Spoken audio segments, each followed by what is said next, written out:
Hi, how's it going? I'm well. How are you? I'm good, thanks, man. I'm good. Thank you for making the time to have a quick chat on that.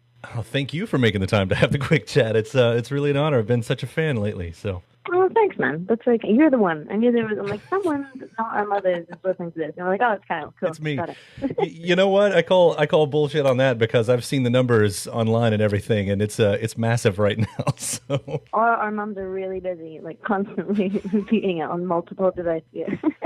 there's that Scottish sense of humor that I love so much. Yeah, we Always have to play it down. self-deprecate, otherwise we would like spontaneously combust. I don't know. But seriously though, congratulations on the record, "Love Is Dead," and especially this first single, "Get Out," which has got to be one of the coolest, catchiest songs I've heard this year. Well, thank you. Thanks, man. Yeah, we were really, really pleased with the response to it, and just to start having songs out in the world feels really nice because we've been living with it for so long. And I feel like now there's 2 songs out there, it's easier for people to kind of get a sense of what the record's going to be like. Because I feel like "Get Out" feels like a church's song to me, but it's definitely more direct than a lot of the other stuff we've done. And I feel like having "My Enemy" going alongside that probably reassured a lot of people who have been a fan of the band for a longer period of time that we haven't completely sold the farm. Like, we want to make pop music, but we want it to be, emotional and thoughtful. And I feel like those things can exist in the same universe. It doesn't have to be completely one way or the other. And I mean, it is pretty impossible talking about this record and not bringing up that P word, pop music. Yeah. You all have always, had a pretty strong aspect of pop, but this is definitely something bigger. It's something shinier in a sense. But I also get a sense that you've taken control of pop in a way, like we use that word broadly and sometimes generic to mean certain things. And this still isn't exactly that, right? Yeah, I think for us it was always important that it feels like our band and it has a little bit of a twist on it. And we did 9 out of 13 songs with Greg Kirsten and 1 track with Steve Mack, which people haven't heard yet. But I feel like those guys live in that pop world, but Greg especially, he's worked on so many different kinds of records. He's not trying to make you write a standard pop song for the radio. And I feel like that's what we figured out quite early on when we were having little speed dates around Los Angeles. Like, there's some people who are amazingly talented, but the way they work just doesn't work for us because there's kind of a culture of writing a blueprint song that could kind of work for anybody and that will go on the radio. But when we were in those sessions, I was like, yeah, we've written something that's okay, but it doesn't feel like us. It feels like this approach applies to another band. And I think we always want it to feel, to feel like it has the personality and the sensibility that's been on the previous records. And, I don't know. I don't think that pop music automatically has to be unimaginative or has to be about certain things. And I think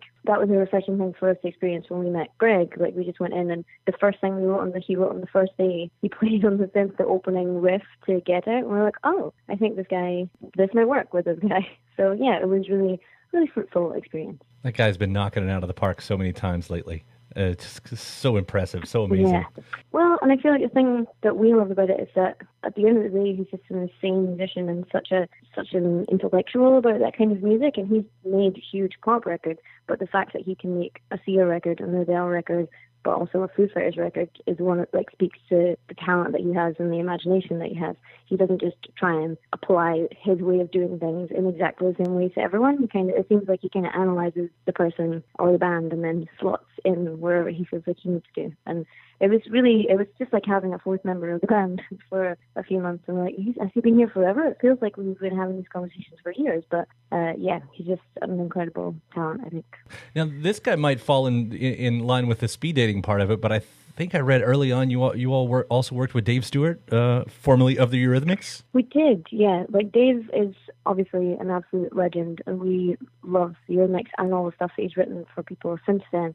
And we were really sad that those songs didn't end up making the record, but we did that so early in the process. By the time we came to pull the album together, we were like, this is too disconnected. It doesn't feel like it fits with where we ended up. But I feel like he is like such an example of the classic way of producing. It's like he kind of looks inside people's minds and figures out how they tick, and then pokes at the certain things that can make you kind of uncomfortable, but then it's pushing you to do different things. And I feel like it was really, really interesting to talk to him about the idea of artistry in what is kind of pop music. Like, they sold so many records. It's insane how much they were so popular, but they were always so creative and so artistic, and they weren't changing the way they wanted to do things to fit with the current idea of what's popular. And like, he definitely made us think a lot more about how we approach things round about the songs. He was saying it for them. He was like, the Eurythmics never looked at it as an annoying press shot they had to do or a stupid video they had to make. He was like, this is your opportunity to tell the story a little bit further. So how do you want to do that? And I think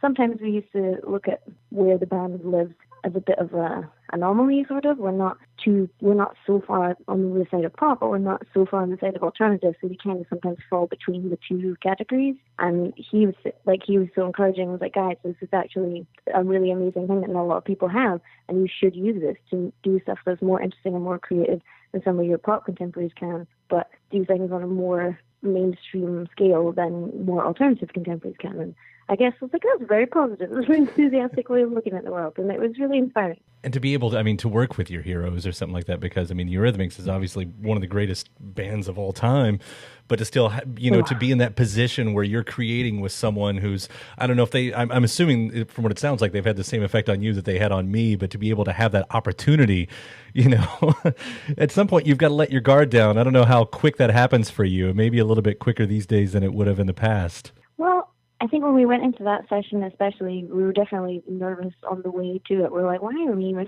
going into this room?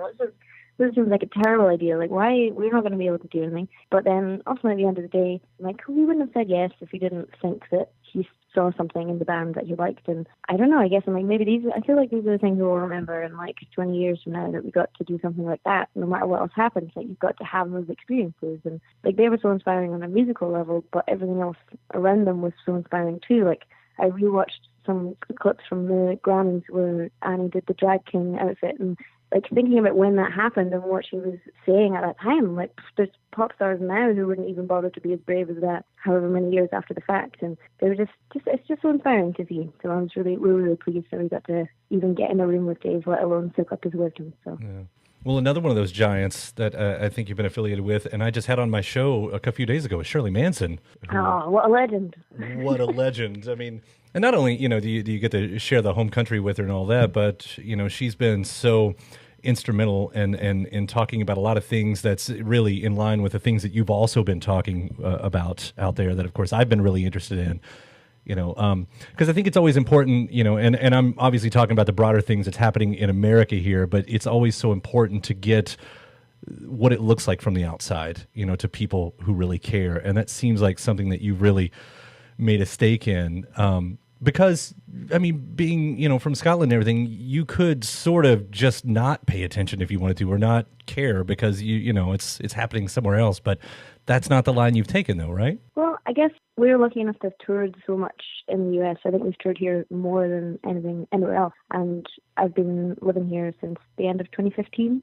And I understand the impulse some people have to be like, shut up, you're not even from here. What do you even know about it? But if you live in the place and you experience these things, it's important to be informed. But I don't really understand that argument of just because you're technically not born in a place, you can't understand the social tensions and the political things that are happening. And I don't know, it just seems irresponsible at this particular point in where we are in politics here, but in politics generally around the world. I feel like we'll look back on this, and if people who had the chance to do something useful or use that platform to give voice to other people, if people don't do that, I think we'll look back on that and history will not smile fondly upon those people, I don't think.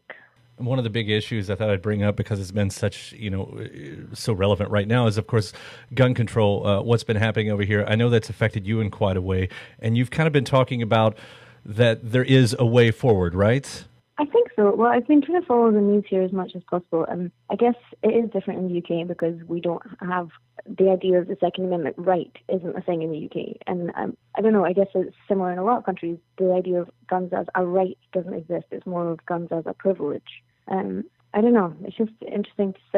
There are gun owners talking about how it is important to have sensible measures on these things because that seems like the right thing to do to protect society. And if people who are personally affected by that can see that, it's strange to me that other people can't. And when you look at the statistics of politicians who take money from the NRA, it makes complete sense as to why people like Marco Rubio can be so personally affected. It's happening in his state, but he's still not able to make that extra jump. And ultimately, at the end of the day, the reason is political funding. And that's really scary and really sad, I think. Well, I can tell you from this American, and I can only speak for me personally, I'm really happy that you are speaking out about the things you're just talking about because, like I said, I think it's so important to hear from someone who isn't so much in the weeds as I feel like a lot of us can be all the time. So, thank you for using your platform for that. Thank you. Sometimes I go outside and I'm like, oh my God, people have bunches. It's terrifying. And then I want to run back inside. So I don't know. Well, though, I'll bring this back around to music, though, to make a song that tackles these issues. And I know sort of, if it's not something specific, these bigger issues do thread themselves throughout the album. Like, how do you filter that to give the song still a chance of being a great song 10 years from now, And I'll use something like Neil Young, who I'm a big fan of, but he definitely writes songs that's not going to make sense and has written songs, that's so specifically for that moment that, other than melody. Like, how do you do that, filter that through with still making a great pop song?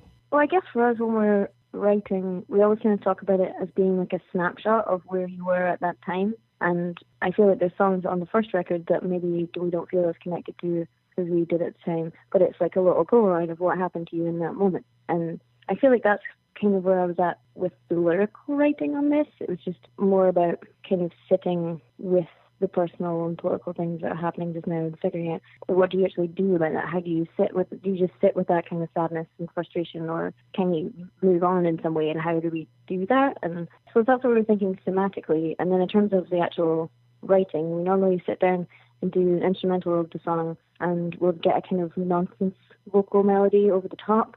And this time we were really conscious of wanting to, on the first day, get at least a rough phrase or a couple of words in the chorus so we would kind of know thematically where we were going to be. And I think something like that kind of helps make sure that the lyrical hooks and the melodic hooks are more connected. And hopefully that's how we managed to write about things that could end up being quite heavy and quite depressing, but still make it sound that it still feels pop and hopeful. And I think that's always important to us, the kind of balance between the dark and the light. Well, two things I'll bring up that really does fall in line with that is, one, that title, Love is Dead, looks, on paper like a big downer, but I guess I feel like there is hope in a broad issue statement like that.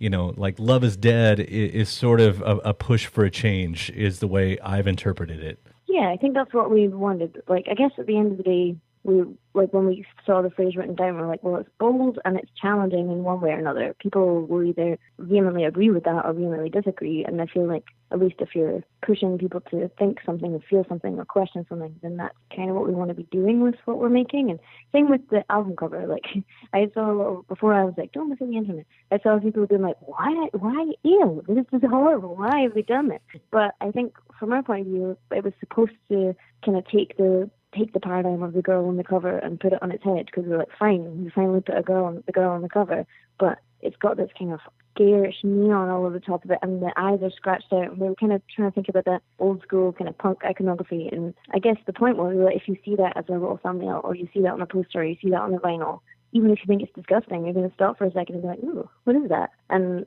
I don't know, I think that's kind of where we're at with that, and the title as well, like opening a conversation, I suppose. Well, and I'll point at the other side of that, what I was talking about with that balance is having a duet with Matt Berninger, who is like the great balance of in himself, a dark, brooding voice and one of the greatest senses of humor that I think I've ever come across. Yeah, I guess like we'd known Matt in passing through festivals and stuff, and then we worked on.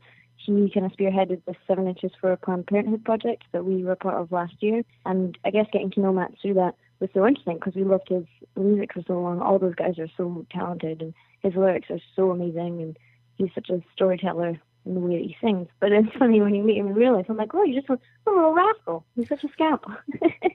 And I was like, it's one thing that's position, but I don't know. I just suppose it shows that people are never one thing or the other. No, it's always surprises. And he's got a comedy coming out. I mean, he's got a TV comedy coming out. I cannot wait to see that. Well, and even the documentary that they did, for Strangers, it's like it was so like emotional and touching, but still there was so much tongue-in-cheek, dark humor in it. And I feel like they're such inspiring people. They're so creative in so many different ways, and it's just really, really nice to be able to meet people and learn things from them, I guess. Yeah, it's worth asking then is if there's anybody else that's that you're going to be working with? I don't know if you're allowed to say that answer, but I feel like Matt's the big surprise. That's that's the end. Imagine like if we had so many things on there that Matt was like the appetizer. That would be crazy. But I feel like we were just so excited that he didn't reply to the email when we were like, "Do you want to listen to this song?" And yeah, I guess I've loved that band for so long and just never ever thought that lyrics that we wrote would come out of Matt's mouth. So we were just really excited and happy that the song's in the world now. People can hear it and, do with it what they want to do. I love the song. I love every song I've heard on this record so far. Thank you, Lauren, so much for taking the time to talk today and for all of this fantastic music. Yeah, thank you very much. We're excited for you guys to hear the record. Thank you for supporting it. Anytime, all the time. We'll see you out there on the road. Awesome. Cool. Well, have a good day. You too. Take care. Bye. Bye.